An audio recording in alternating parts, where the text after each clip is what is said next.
আপনারা জানেন যে আজকে আইসিটিবিজি কেস নাম্বার 2/2025 সেই মামলাটির আজকে একটা নির্ধারিত তারিখ ছিল।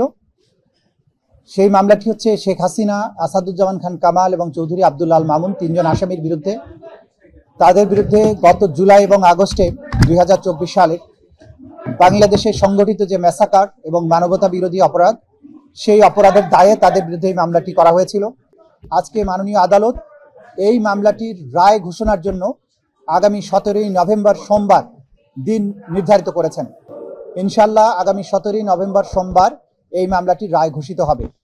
এই মামলাটি চূড়ান্ত পর্বে আসার পেছনে আমাদের প্রসিকিউশনের যে সমস্ত সদস্যবৃন্দ অক্লান্ত পরিশ্রম করেছেন, তাদের প্রতি আমাদের তদন্ত সংস্থার যে সমস্ত তদন্তকারী কর্মকর্তাবৃন্দ তারা অক্লান্ত পরিশ্রম করেছেন এটাকে একটা যথাযথ প্রক্রিয়ার মধ্যে নিয়ে আসার জন্য, তাদের প্রতি ভিকটিম পরিবার, সাক্ষী যারা দিয়েছেন, যারা নেপথ্যে কাজ করেছেন, সর্বোপরি বাংলাদেশের সাধারণ মানুষ যারা এই বিচার প্রক্রিয়ায় আমাদেরকে পেছনে থেকে সমর্থন করেছেন, সাহস জুগিয়েছেন, তথ্য দিয়েছেন এবং ধৈর্য ধরে আজকে এই মামলাটিকে রায়ের পর্যায় পর্যন্ত নিয়ে আসার ব্যাপারে শ্রদ্ধা এবং ভালোবাসা জানাচ্ছি।